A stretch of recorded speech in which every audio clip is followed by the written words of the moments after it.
নমস্কার বন্ধুরা, চম্পা ব্লগে সবাইকে স্বাগত জানাই। আশা করি তোমরা সবাই ভালো আছো। আজকে আমার ব্লগে শহীদ দ্বীপের লাস্ট ভিডিওটি নিয়ে এসে গেছি। আর এই ভিডিওতে তোমরা দেখতে থাকো তোমাদের সঙ্গে কি শেয়ার করছি। আশা করছি আমার সঙ্গে সঙ্গে তোমাদেরও এই ভিডিওটি খুব ভালো লাগবে, তাহলে না টেনে পুরোটাই দেখতে থাকো। আমরা চলে এলাম ভরতপুর গ্রামের সি বিচে। আর এখানে ট্যুরিস্টের সমস্ত অ্যাক্টিভিটিস হয়, কী কারণে হয় সেটাও তোমাদের সঙ্গে শেয়ার করব। আর এই যে দেখো, লাইন দিয়ে দোকানপাট রয়েছে, এখানে সিপি থেকে শুরু করে খাওয়া দাওয়া সব কিছু আছে। কারণ কি, তোমাদেরকে সমস্ত সি বিচগুলো শেয়ার করেছি, আর সেখানে তোমরা সবাই দেখতে পেরেছো এই ধরনের দোকানপাট। এখানে সমস্ত ধরনের অ্যাক্টিভিটিস হওয়ার কারণ একটাই, কারণ কি সমুদ্রটা দেখে তোমরাও বুঝতে পারছো। কারণ সমুদ্রের মধ্যে কোনো ধরনের পাথর কিছুই দেখা যাচ্ছে না, শুধু বালু। এই সমস্ত সমুদ্রে স্নান করার থেকে শুরু করে স্কুবা ডাইভিং, বোট রাইডিং সব কিছুর জন্য সুইটেবল জায়গা।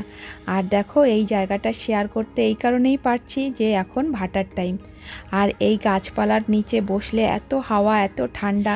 এই সি বিচের সঙ্গে আমার জীবনের পুরনো স্মৃতিগুলো জড়িয়ে রয়েছে। কারণ কি, তোমরা সবাই জানো ভরতপুর গ্রামটা আমাদের। আর যে প্রাইমারি স্কুলটা তোমাদের সঙ্গে শেয়ার করেছি, সেই স্কুলের পিছনেই এই বিচটা। আর আমরা যখন ছোট ছোট ছিলাম তখন আমাদের নিয়ে পিকনিকে অনেক দূরে যেত না, বছরে একটা করে পিকনিক হতো। আর সবাইকে এই গাছের নিচে আর এইখানেই আমাদের পিকনিক করাতো। আর এত সুন্দর মজা করতাম, আনন্দ করতাম, সেই আনন্দগুলো আজও আমি ধরে রেখেছি। প্রতি বছর যখন দুর্গাপুজোর টাইম আসতো তখন মা কাকিমাদের সঙ্গে গ্রুপ বেঁধে মুড়ি ভাজার বালু নিতে আসতাম, কাঁকড়া ধরতে আসতাম, কত কি করতাম। আর সব থেকে আনন্দের দিন ছিল শীতলা পুজোর সময়। শীতলা পূজার আগের রাত আমরা সবাই জাগতাম, পরের দিন আবার কাদামাটি খেলে এই সমুদ্রেই স্নান করতে আসতাম। যখন বসে বসে আনন্দের কথাগুলো মনে করি তখন অনেক দুঃখও লাগে, কারণ যাদের সঙ্গে এত আনন্দ করতাম কেউ বেঁচেও নেই, তাদের সঙ্গে আর দেখাও হলো না আমার। এখন থাক, পরে তোমাদের সঙ্গে শেয়ার করব। বোনটি এখানে কি কাজ করে চলো তাহলে শুনতে থাকি। তুমি এখানে কি কাজ করো? আমি মেক মাই ট্রিপে এখানে কাজ করি, চেঞ্জিং রুমে। Changing room? হ্যাঁ। তো এখানে চেঞ্জিং কিসের জন্য, মানে স্কুবা ডাইভিং ওসবের জন্য? হ্যাঁ, অ্যাকচুয়ালি চেঞ্জিংটা কিসের জন্য? মানে গেস্টের লকার লাগে, চেঞ্জিং, ওয়াশরুম সবকিছু লাগে, ওইসবের কাজ। চেঞ্জিং এর জন্য কি পেমেন্ট করতে হয়? হ্যাঁ, করতে হয়। পার হেড কত? 10 টাকা, আর শাওয়ারের 20 টাকা। মানে স্নান টান মানে করিডোরে আবার ফ্রেশ হয়ে বেরোতে পারবে এখান থেকে, সেই ধরনের ফ্যাসিলিটি রয়েছে এখানে। লকার মানে এখানে সেপারেট, মানে মেল ফিমেল আলাদা আলাদা রয়েছে? এটা লেডিস, মানে বোথ দুটোই একই দাম? একই সেম। তা এটা কে চালাচ্ছে? কে? মেক মাই ট্রিপের কোম্পানি আছে, ওরা চালাচ্ছে? হ্যাঁ। তা তোমাদের পেমেন্ট পেমেন্ট বেশ? দিয়ে রাখা। ঠিক আছে। এটা কত বছর ধরে চলে? 14 থেকে 15 বছর। এর আগে ট্যুরিজম অত ছিল না কিন্তু এখানে, না? ছিল, সেই সময় পপুলার হয়নি অত। এখন তো মানে দেশ বিদেশ থেকেও লোক আসে। এখন দেশ থেকে বিদেশ থেকে সব জায়গা থেকে লোক আসে। রোজ 1000-1200 বেকারত্ব নেই। ওটা কারণ 99% ছেলেরা কি, মানে কোনো গভর্নমেন্টের থেকে না প্রাইভেট সেক্টর? এটা কি পার্সোনাল না তো? একটা সংগঠন, হ্যাঁ, মানে একটা অ্যাসোসিয়েশন বানানো, ওর থেকে চলে সব এক জায়গা থেকে। যখন এটা কালেকশন হয় মানে কি সবাই একসঙ্গে পেমেন্ট হিসাবে না? না, কাজের লোক সব পেমেন্ট হিসাবে। হ্যাঁ। আর যে কালেকশনটা হয় ওটা বোর্ড যাদের চলে ডেলি ডিভাইড হয়ে যায়। তো বোর্ডগুলো কি মানে অ্যাসোসিয়েশনে কেনা না পার্সোনাল ইন্ডিভিজুয়াল? যার কিনে। ও, ইন্ডিভিজুয়াল। ঠিক আছে তাহলে। এসব জায়গা দেখে আজকে খুব আনন্দ লাগছে, কারণ আমরা এইসব জায়গায় আসতে ভীষণ ভয় পেতাম, কারণ কি গভীর জঙ্গলে ভরা ছিল। তোমাদের সঙ্গে কিছু কথা শেয়ার করি। যখন আমরা 12 পাস করি তখনও বাসের কোনো ব্যবস্থা ছিল না নীল আইল্যান্ডে। তখন সবার বাড়িতে প্রায় সাইকেল, রিক্সা, আর ছোটোবেলায় দেখতাম কারো কারো বাড়িতে গরুর গাড়ি ছিল। আর আমাদের বাড়িতে তো কিছুই ছিল না। ভরতপুর থেকে বাজার এরিয়া পার করে লক্ষ্মণপুরে হেঁটে যেতাম সিনিয়র সেকেন্ডারি স্কুলে, 6 থেকে 12 পর্যন্ত। সময় লাগতো 1 ঘন্টা প্রতিদিন ওইভাবে স্কুলে যাওয়া আর আসা। কিন্তু শর্টকাট একটা রাস্তা ছিল, সেটা হচ্ছে বাজার থেকে সিধা জেঠির দিকে নেমে, আর এই সমুদ্রের রাস্তাটাই ছিল শর্টকাট রাস্তা। আর এখান থেকে মাঝে মধ্যে বাড়িতে এসে যেতাম। দুর্গাপুজোর রাতগুলোর কথা আজও মনে পড়লে গায়ে শিউরে ওঠে। কারণ কি, যখন যাত্রা দেখে অনেক রাতে বাড়িতে ফিরতাম, বাবা মা হাত ধরে এই রাস্তার থেকে বাড়িতে নিয়ে যেত। আর সেই রাতগুলো ছিল ভয়ঙ্কর রাত, সেটা তোমরা দেখেই বুঝতে পারছো। আজকের ভিডিও দেখতে দেখতে হয়তো তোমরা বিরক্ত হচ্ছ, কারণ কি আমারই গল্প শেষ হচ্ছে না। বুঝতেই পারছো কত বছর পরে এই সমুদ্রটা আমি পেয়েছি, আর আমি নিজেকে ধরেই রাখতে পারছি না যে পুরনো দিনের কথাগুলো তোমাদের সঙ্গে শেয়ার করে ফেললাম। চলো তাহলে তোমাদের সঙ্গে গ্লাস বোটের রাইডিংটা শেয়ার করি। এই কারণেই গ্লাস বোটের রাইডিংটা করা হয় যে গভীর জলের মধ্যে রং বেরঙের কোরালসগুলো বা মাছগুলো আমরা দেখতে পাই। এই যে বড় নৌকাটা তোমরা দেখতে পাচ্ছ, এরকম বড় বড় অনেক নৌকা পোর্ট ব্লেয়ারের থেকে মালপত্র আনার জন্য, মাছ ধরার জন্য ব্যবহার করে।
শহীদ দ্বীপের জেটিটা দেখো কত লম্বা, আর এই জেটিতে হেঁটেই আসতে হয়, কারণ এখানে গাড়ি ঢোকা নিষেধ আছে, শুধুমাত্র এমার্জেন্সিতেই গাড়ি ঢুকতে দেয়।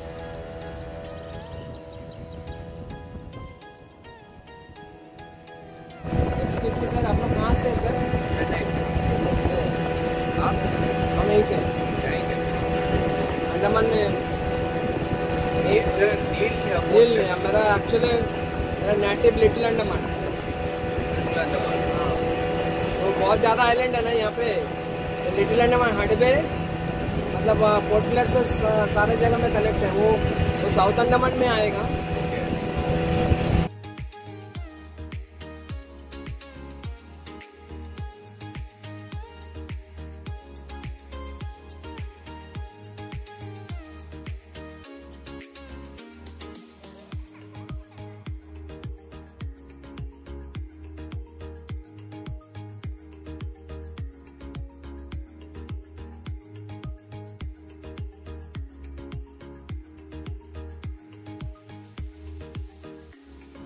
এইবার চলো তোমাদের সঙ্গে কিছু স্কুবা ডাইভিংয়ের ভিডিও শেয়ার করি।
শহীদ দ্বীপের সবকটা সি বিচ তোমাদের সঙ্গে শেয়ার করলাম, আর তোমরাও অবশ্যই কমেন্ট করে বলবে যে কোন বিচটা তোমাদের কাছে সবথেকে ভালো লাগলো।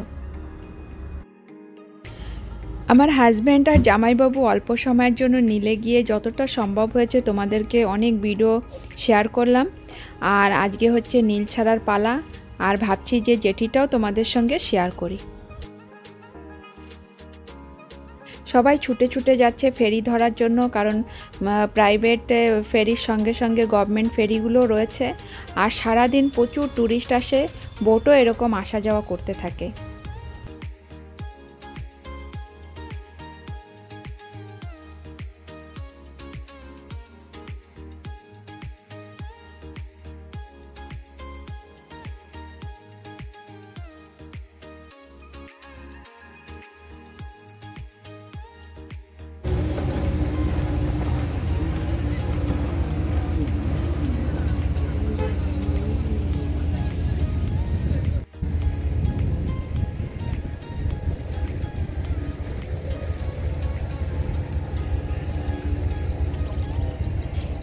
এই ফেরিটা হচ্ছে প্রাইভেট ফেরি। এরকম অনেক প্রাইভেট ফেরি আসা যাওয়া করে, আর এই ফেরিটা পুরোটা লাক্সারি টাইপের, আর এর ভাড়াটাও বেশি, আর প্রচুর ট্যুরিস্ট আসা যাওয়া করে দিনে।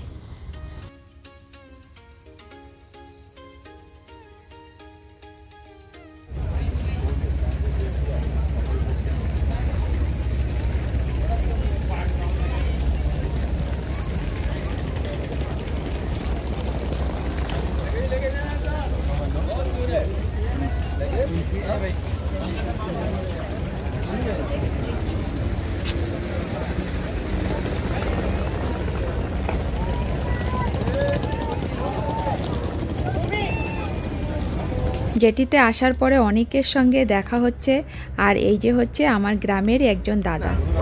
আসছি মানে এর মধ্যে শিলিগুড়ি গেছিলাম, ছোট মেয়ের বিয়ের সময় এঙ্গেজমেন্ট, বিয়ে হয়নি, এঙ্গেজমেন্ট করে আসছি। শিলিগুড়ি 8 দিন ছিলাম, এখানে করে। হঠাৎ করে নীলের জেঠিতে আমার হাজব্যান্ডের সঙ্গে আমার মামাতো বোন আর তার ফ্যামিলির সঙ্গে দেখা হয়ে গেল। এরা দুজন স্কুল টিচার, শহীদ দ্বীপে চাকরি সূত্রে রয়েছে। এদের বাড়ি হচ্ছে পোর্ট ব্লেয়ারে, আর বাপের বাড়ি হ্যাবলোকে। যাই হোক রেসিপিটা দেখো, তোমার গার্ডেন দেখি, কিচেন গার্ডেন দেখি। गार्डन আমার हम लोग के जावा कब हम लोग यहाँ जावा नहीं, এখন করলে তোমরা কি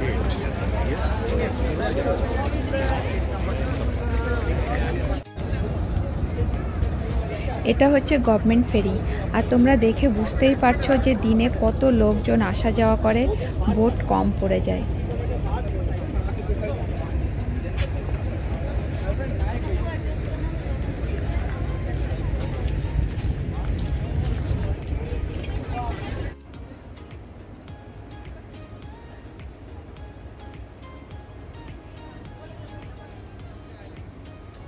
ফেরিবোটের দড়িটা খুলে দিল, এবার পোর্ট ব্লেয়ারে আসার জন্য বোট রওনা দিল।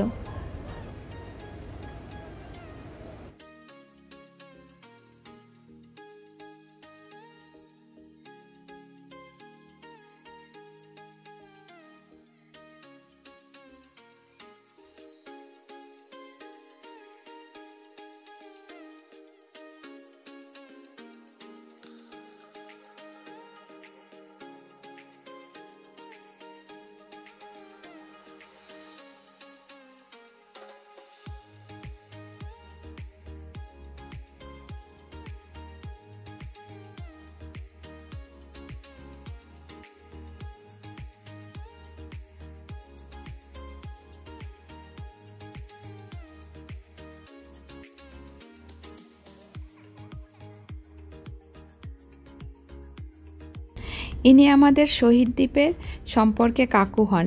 ইনি সবসময় লেখালেখিতে ব্যস্ত থাকেন আর খুব সুন্দর লেখে। আর ওনার সঙ্গে দেখা হয়ে গেল, আর কথাগুলো নিলাম না কারণ বোটের আওয়াজে শোনা যায়নি। হাতের লেখাটা এত সুন্দর, হাজব্যান্ড বাড়িতে এসে বারবার এনার হাতের লেখার প্রশংসা করছিলেন।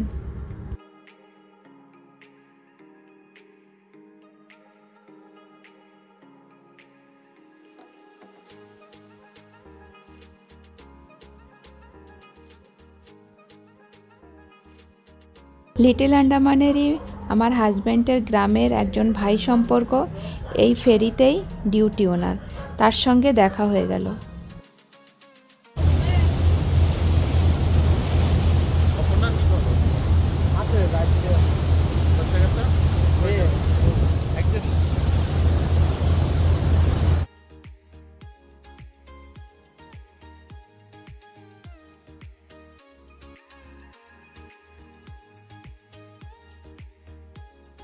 ফেরি বোটটা পোর্ট ব্লেয়ারে পৌঁছাতে পৌঁছাতে সন্ধ্যা হয়ে গেল, কারণ বোটটা ছেড়েছিল বিকাল 4:15-তে।